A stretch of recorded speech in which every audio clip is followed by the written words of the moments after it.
Esta película te hará recapacitar sobre la lealtad hacia las personas que no son leales contigo. Una ciudad que acostumbra a golpear una y otra vez a las personas menos privilegiadas da origen a una historia que Clara no se plantea contar de manera optimista. La sociedad que a lo largo del tiempo pretende opacar un estilo de vida de niños malnutridos, sin higiene personal, educación y propensos a convertirse en delincuentes futuros, falla por supuestamente estar limitados a ¿qué? Posiblemente es algo que muchos no sepamos, ni sabremos o no nos interese. Pero dicho conflicto se deja a esperanza que tenga una solución al problema con las fuerzas progresivas de la sociedad, que marca una filosofía política y un movimiento reformista conocido como progresismo. Esta es la historia de Los Olvidados, así que ponte cómodo y disfruta de este video. ¿Qué me ve? Yo nada. Pues póngase chango. Un día, un grupo de jóvenes y niños quienes se divertían deliberadamente jugando, fumando y disfrutando de la buena vida dentro de sus escasos recursos, tocan el tema de una persona en particular a quien apodan el Jaibo, que se había escapado de una escuela correccional. Esta celebridad de ese bajo mundo les cuenta cómo está la situación en la correccional de menores, pero no de cómo se lleva a cabo la reformación juvenil, sino del tipo de vida que se lleva ahí dentro, diciendo que para que las personas con mayor antigüedad no abusaran de él, tuvo que pelear con cada uno de ellos para hacerse respetar. Conforme avanza esta historia, quiero que observen el comportamiento de este chico, una persona a la que el resto del grupo admira, lo respetan y con el que anhelan ser como él. El Jaibo dentro de la correccional de menores aprendió muchas cosas que aplicaría afuera para que el dinero no les hiciera falta, y los más pequeños dicen que harían todo lo que él les pidiera, dejando en claro el símbolo de autoridad y algún tipo de esperanza que él representa para los demás. Este chico idea un plan para robarle a un indigente, pero aparte ciego, que estaba cantando para ganarse algunas monedas, pero al momento de ejecutar el plan no salió como ellos esperaban y uno de los integrantes de su pandilla sale lastimado tras un golpe que este señor le dio con su bastón, pero que aparte tenía un clavo. Los chicos se alejan sin lograr el cometido y después de un rato el indigente ciego se va a casa y el Jaibo junto al Pelón y Pedro lo siguen para tomar venganza por la herida que le había ocasionado a su amigo. ¡A la cabeza, pelón! ¡A la cabeza! Cada integrante de este grupo carga con sus propias penas y cada uno a su manera se las arregla por sí solo o con ayuda de sus amigos, pero hay algo que debemos de aclarar. Ellos viven una situación de calle no porque sean huérfanos o porque sus familiares les hayan cerrado las puertas de sus hogares, sino ellos viven ese estilo de vida porque ellos lo decidieron así, o al menos la mayoría. Por una parte está Pedro, quien es de los personajes con más relevancia en esta historia, un niño que cada que siente hambre vuelve a casa con su madre y hermanos para ser alimentado. Pone como excusa que sale de casa todo el tiempo para buscar trabajo cuando ya sabemos que esto no es así. Su madre le aclara que ella solo trabaja de sol a sol para que a sus hijos, quienes sí están en casa, no les haga falta alimento, así que si él tiene hambre, que vaya con los vagos con los que se juntan para que ellos lo alimenten. Y al momento de querer agarrar una pieza de pan a la fuerza, su madre le da un manotazo, por lo que Pedro le pregunta que si acaso ella no lo quiere por su manera de ser con él, y la señora le contesta que por qué tendría que hacerlo si él no se porta nada bien. Pero recuerden estas palabras que más adelante tendrán mucho peso y puede ser que Pedro no esté tan equivocado al pensar esto. El niño le roba una pieza de pan a su madre y huye de casa para regresar de nuevo a la calle. Al caer la noche se encuentra con este niño a quien apoda el Ojitos, un niño que estaba solo en ese sitio desde la mañana de ese día llorando, tras estar esperando a su padre que le había dicho que lo esperara en ese lugar, pero era hora que no aparecía. Pedro le preguntó que si acaso era de fueras, a lo que el Ojitos le responde que es de los Reyes La Paz. En la plática se une Julián, quien buscaba a su padre, preguntándole si acaso lo habían visto por esos rumbos, pero desconociendo de su paradero le dicen que no. Pedro le dice al Ojitos: qué chistoso, ahora tengo más hambre que antes, ya que la pieza de pan que le había robado a su mamá no había saciado su apetito por completo. Le pregunta si él ya cenó o si acaso tenía algunos centavos, y el niño saca unas monedas que traía en el bolsillo para que Pedro comprara unas piezas de pan que cenarían juntos. Julián encontró a su padre en una cantina ahogado en alcohol y lo lleva a su casa, aunque no sería nada fácil porque el señor estaba de aferrado que quería seguir festejando, pisteando y que quería seguir en la pool party. Bueno, y últimamente, ¿tú qué traes?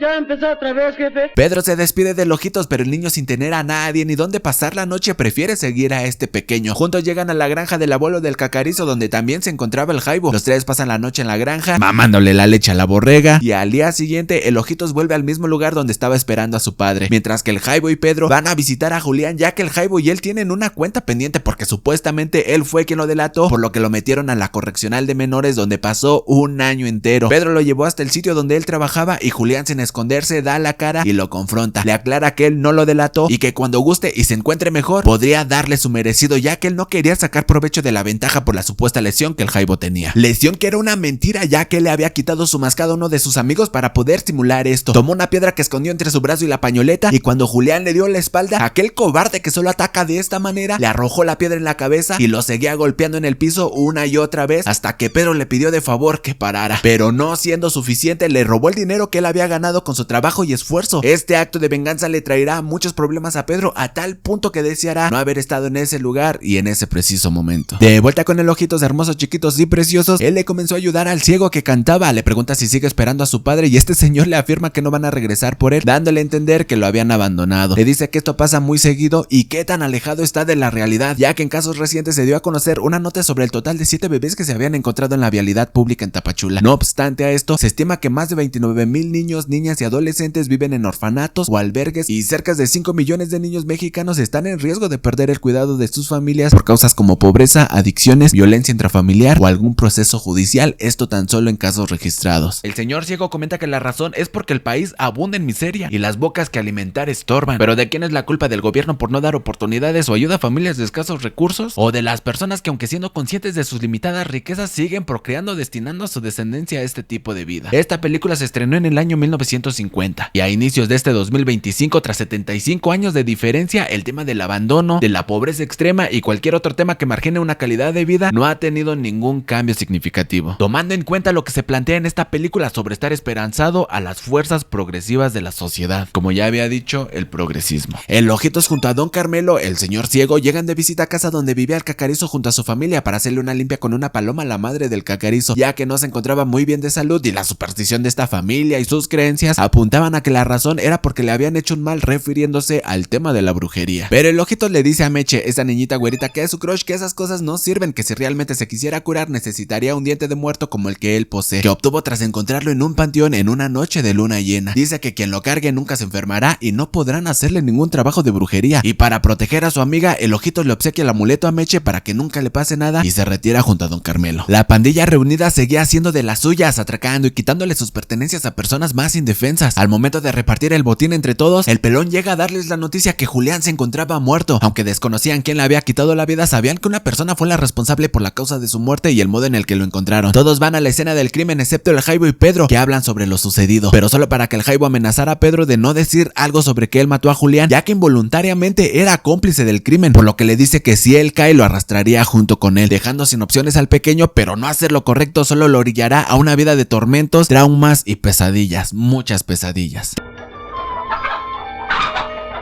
Tras esto decide ser una persona distinta para ayudarle a su madre, sale en búsqueda de trabajo y lo consigue, mientras que el Jaibo, bueno, él seguía con la misma actitud pedante, pero hay algo de cierto en el dicho que el valiente vive hasta que el cobarde quiere, y por no saber de la reputación del Jaibo, el Ojitos lo confronta cuando atestigua el daño que pensaba hacerle a Meche. A pesar del tamaño y fuerza desproporcionada, se mantuvo firme hasta el último instante, acto que Meche le agradece y le recompensa con un beso cuando se despide de él. El abuelo del Cacarizo nota la presencia de ese huésped que no es bien recibido en su casa y lo corre. El Jaibo casualmente llega a esconderse en el mismo sitio donde vive el Ojitos junto a Don Carmelo. Tras coincidir accidentalmente con el Jaibo, este lo amenaza para que no le diga a nadie que lo vio por ese rumbo, pero Don Carmelo es un viejo mañoso y se da cuenta que el niño hablaba con alguien más. Aunque él no quería decir nada, a punta de jalones de orejas le sacan la verdad. Por otra parte, Pedro le hace saber a su madre que ya consiguió trabajo y que el fin de semana podrá darle 7 pesotes, que es su ganancia. Le dice que se portará bien cuando en ese instante unas gallinas comienzan a pelear y su madre les pega con la escoba una y otra vez, reviviendo el trauma de Pedro por recordarle que el Jaibo le pegaba de esa manera a Julián. En un día de trabajo honrado, a Pedro lo dejan a cargo del taller donde laboraba y el Jaibo llega a comentarle que la policía estaba preguntando sobre el caso de la muerte de Julián y quería darle algunas instrucciones a Pedro sobre lo que tenía que decir si en dado caso lo llegan a interrogar, pero Pedro se da cuenta que su patrón está a punto de regresar, por lo que corre al Jaibo sin darle oportunidad de explicarle nada. El dueño del taller pregunta si alguien fue a buscarlo, a lo que el niño responde que no. Su patrón le dice que puede irse y a poco tiempo se da cuenta que le hacía falta uno de los cuchillos que recién había elaborado, cuchillo que el Jaibo había robado al momento de supuestamente ir a hablar con Pedro. Culpan al niño por la desaparición de ese artefacto y un oficial va a buscarlo a su casa. Él, al darse cuenta, opta por ir a otro lado, mientras que su madre espera que su hijo llegue para que las autoridades se lo lleven, lo castiguen y así él pueda escarmentar. Pedro, al deambular por las calles de día y noche, pasando hambre y sed, comienza a trabajar en una feria en donde la mayoría de trabajadores son niños que se puede apreciar viven la misma situación que Pedro, los cuales por la explotación los tienen sin probar bocado y sin tiempos de descanso. En la feria se encuentra con el Ojitos, quien lo pone al tanto de los últimos días y por el maltrato que recibe por parte de su patrón decide marcharse de ahí, llegando nuevamente a su casa para poder limpiarse un poco. Su madre lo sorprende y le pregunta dónde estuvo y, lo que parece menos importarle, por qué regresó. Su hijo trata de explicarle, pero ella no le da oportunidad. Pedro, al mencionar que el culpable de que la policía lo buscara era el Jaibo, recibe una cachetada por parte de su madre diciéndole a su hijo que era un malagradecido. Pero ahora, ¿ustedes por qué creen que esta señora había reaccionado de esta manera? Bueno,